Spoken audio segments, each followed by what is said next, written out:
Sesaat lagi Anda akan mendengarkan program Renungan Sahabat Seperjalanan bersama Pendeta Wendy Pratama.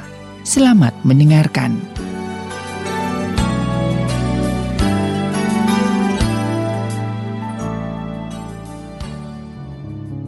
Selamat berjumpa kembali dalam layanan audio Sahabat Seperjalanan. Hari ini adalah hari Minggu 27 Juni 2021. Menjelang kita di akhir bulan. Firman Tuhan dan saat teduh kita dengan judul Badai Pasti Berlalu. Badai Pasti Berlalu. Firman Tuhan terambil dalam Markus pasal yang keempat, demikian ayat yang ke-37, demikian bunyi firman Tuhan. Lalu mengamuklah taufan yang sangat dahsyat dan ombak menyambar masuk ke dalam perahu, sehingga perahu itu mulai penuh dengan air. Yesus menghardik angin itu dan berkata, "Diam, tenanglah." Angin itu reda dan danau pun tenang. Dan Yesus berkata, "Mengapa kamu begitu takut? Mengapa kamu tidak percaya?" Mari kita berdoa. Bapa yang di dalam sorga, kalau hamba-Mu boleh menggambarkan kondisi yang saat ini terjadi, kami sedang diperhadapkan kepada badai COVID-19, badai virus, badai sakit penyakit yang melanda menerpa kemana-mana dan entah kapan badai ini berlalu. Bila ya Tuhan kami boleh belajar daripada kebenaran firman Allah, sehingga kami para sahabat seperjalanan mendapatkan kekuatan dan iman percaya sepenuhnya kepada Engkau di atas badai yang terjadi atas kehidupan kami. Dalam nama Tuhan Yesus kami berdoa. Amin. Shalom sahabat seperjalanan yang dikasihi Tuhan, badai pasti berlalu. Saya masih ingat tema ini adalah sebuah tema film di masa kecil saya. Sementara isi filmnya seperti apa, saya tidak tahu karena saya tidak menonton. Sahabat seperjalanan yang dikasihi Tuhan, badai pasti berlalu. Kita berbicara dulu, kenapa terjadi badai? Kenapa terjadi angin ribut?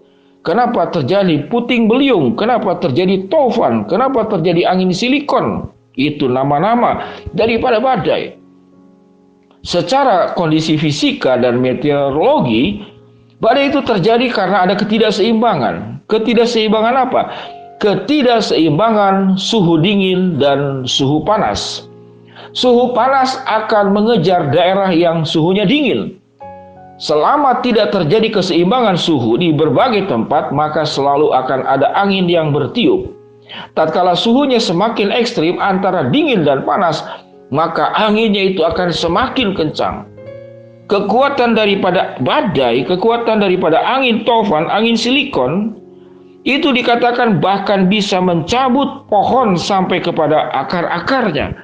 Bisa meruntuhkan jembatan, bisa menerbangkan atap bangunan, dan kemudian diikuti dengan sambaran petir. Sangat menakutkan sekali. Bahkan saya pernah melihat film, mobil pun bisa terangkat, bahkan sapi pun di Amerika itu bisa terangkat oleh puting beliung angin yang berputar. Sedemikian dahsyat yang luar biasa. Penyebabnya apa itu badai? Yaitu terjadinya ketidakseimbangan suhu antara panas dan dingin. Semakin ekstrim ketidakseimbangan, maka badai semakin kuat. Dalam kehidupan juga sama, kalau kita boleh mengartikan, tatkala ketidakseimbangan itu terjadi, akan terjadi angin ribut, akan terjadi keributan dalam hidup ini. Kepincangan sosial, kaya dan miskin, ini tidak seimbang, ekstrim. Akan terjadi keributan, akan terjadi kejahatan. Ketidakseimbangan juga di dalam aspek mungkin kemampuan penguasaan teknologi senjata. Akan terjadi juga penekanan yang kuat itu akan melakukan sebuah tindakan-tindakan penjajahan represif dan menaklukkan berbagai macam daerah. Dan itu yang kemudian terjadi di Perang Dunia Pertama dan juga Perang Dunia Kedua. Bagaimana Nazi Jerman itu sedemikian kuat, seakan-akan dialah yang bisa menguasai seluruh dunia. Akhirnya kemudian Amerika melakukan penyeimbangan. Inggris melakukan penyeimbangan, penyerangan. Setelah peperangan yang panjang seperti demikian, terjadi keseimbangan kekuatan. Maka satu dengan yang lain saling menjaga. Sahabat seperjalanan yang dikasihi Tuhan, kalau kita berbicara tentang badai, kita sudah belajar. Faktor utamanya adalah ketidakseimbangan. Lalu kalau kita bicara tentang COVID-19, ketidakseimbangan ini timbul dari mana? Ketidakseimbangan itu timbul dari awal manusia jatuh di dalam dosa. Manusia tidak punya ketaatan kepada Allah. Dia merasa segala sesuatu bisa diputuskan oleh dirinya sendiri, lalu tidak mendengar suara Tuhan. Jadi tatkala manusia lebih banyak mendengar suaranya sendiri, melakukan keputusannya sendiri, melakukan tindakannya sendiri, dia tidak terkonek, dia tidak terhubung dengan Allah, maka masalah hidup itu terjadi. Alkitab dengan jelas mengajarkan, tatkala seseorang itu terhubung kepada Allah, tidak meninggalkan Tuhan, taat kepada Allah, karena Allah itu memberikan indahnya keseimbangan. Allah menciptakan alam semesta juga di dalam keseimbangan. Tatkala alam dirusak, pohon-pohon ditebang, kemudian terjadi gundulnya hutan, maka terjadi keributan, terjadi banjir, terjadi berbagai macam musibah. Sahabat seperjalanan, betapa indah yang namanya itu keseimbangan. Allah mengajarkan kepada kita semua berbicara tentang keseimbangan. Sakit penyakit tentu juga karena faktor juga ketidakseimbangan. Ketidakseimbangan apa? Kita tahu dengan jelas. Sumber daripada COVID-19 ini terjadi di Wuhan, China. Sedemikian banyak segala macam binatang dimakan. Bagaimana? Ini terjadi ketidakseimbangan. Sesungguhnya protein itu kita bisa dapatkan dari tempe dan tahu. Para dokter silakan untuk memberikan respon daripada apa yang sampaikan ini. Jadi sesungguhnya tanpa makan daging pun kita itu mendapatkan gizi yang cukup. Gizi yang cukup. Protein bisa didapatkan dari berbagai sumber selain daripada daging. Kalaupun makan daging yang Tuhan izinkan, memang Tuhan izinkan. Saya selalu makan cuma 2 macam, yaitu ayam dan ikan. Hanya itu, tidak memakan daging merah. Sahabat seperjalanan, kalau manusia segala hal dimakan, segala hal dilanggar, segala hal tidak ditaati, segala hal sesuai cara hidup dengan cara hidupnya aku, tidak taat kepada Allah. Kerusakan-kerusakan, sakit, penyakit, bencana di dalam dunia ini, masalah-masalah sosial terjadi karena manusia tidak mau diseimbangkan hidupnya. Hidupnya melawan Allah. Tatkala dia bersama dengan manusia pun hidupnya menekan. Ada kondisi ekstrim yang diciptakan, semakin besar jurang perbedaannya antara dingin dan panas, antara kaya dan miskin, antara yang terdidik dan sampai ada orang yang tidak bisa bersekolah. Timbul kecemburuan sosial dan segala sesuatunya. Sahabat seperjalanan yang dikasihi Tuhan, betapa ajaibnya Allah menciptakan segala sesuatu itu dalam keseimbangan. Badai itu terjadi karena ketidakseimbangan suhu antara panas dan dingin. Kehidupan kita juga karena ketidakseimbangan. Kita lebih banyak memikirkan suara-suara kita sendiri, mengikuti kemauan kita.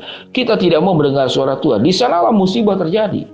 Namun dalam ketidakseimbangan yang dilakukan oleh manusia, Allah di dalam cintanya dan kekasihnya melakukan keseimbangan. Sewaktu engkau jauh dari Tuhan, jatuh di dalam dosa, mengikuti suara setan, suara iblis, Allah datang mengirimkan anaknya di dalam diri Kristus, menarik engkau kembali supaya engkau masuk ke dalam titik keseimbangan. Engkau seimbang bersama dengan Allah, mentaati dan tidak kemudian masuk dalam kehidupan yang ekstrim, meninggalkan jalan Tuhan, hidup di dalam dosa. Sewaktu engkau berada di dalam tangan Allah, tunduk, setia, patuh, ikutin jalan kebenaran firman Allah, maka Tuhan juga bisa memulihkan dunia yang sudah jatuh dalam dosa yang tidak sempurna ini ke dalam posisi di dalam penguasaan Allah yang akan baik-baik saja. Udara akan bersih, hutan akan mengalami keseimbangan, hubungan manusia juga akan mengalami keseimbangan. Pikiran dan perasaan kita juga akan mengalami keseimbangan. Anda tidak akan mengalami yang namanya stres, takut, khawatir berlebihan karena mempercayai hidupmu ada di dalam tangan Allah. Sahabat seperjalanan yang dikasihi Tuhan, satu perkara yang kita yakini, badai pasti berlalu karena Yesus sendiri yang akan meneduhkan badai hidup itu. Bersabarlah, ada waktunya Tuhan menyatakan mujizat, campur tangan dan kuasanya untuk menyelesaikan badai hidup ini. Mari kita berdoa. Bapa yang di dalam sorga, ya Tuhan, hamba-Mu berdoa buat sahabat seperjalanan yang masih muda, yang masih sekolah.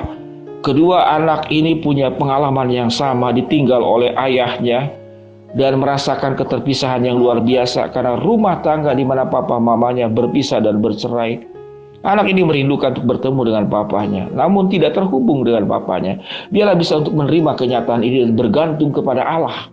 Tatkala kedua anak yang masih muda ini kehilangan figur ayah, hamba-Mu juga berdoa Tuhan buat sahabat seperjalanan, tetangganya satu keluarga kena COVID. Mereka khawatir karena itu di tetangganya, di sebelahnya Pak Pendeta, tolong doakan saya dengan keluarga. Saya mendoakan, ya Tuhan Bapa dalam surga, Engkau akan proteksi keluarga ini. Berdoa juga ya Tuhan, buat sahabat seperjalanan yang mamanya infeksi telinga sudah ke dokter berkali-kali belum sembuh. Tuhan juga jamah dan sembuhkan. Hamba juga berdoa buat sahabat seperjalanan yang minta didoakan agar kedua anaknya yang belum percaya kepada Tuhan, padahal sudah dewasa, untuk boleh kembali ke dalam tangan Tuhan, mempercayai Kristus sebagai juru selamat dan hidup di dalam kebenaran-Mu. Terima kasih Bapa, kami serahkan untuk setiap badai hidup yang terjadi kepada sahabat seperjalanan di dalam berbagai macam aneka ragam masalahnya. Tuhan yang meneduhkan. Dalam nama Tuhan Yesus kami berdoa. Amin. Shalom sahabat seperjalanan yang dikasihi Tuhan. Tuhan memberkati kita semua. Amin.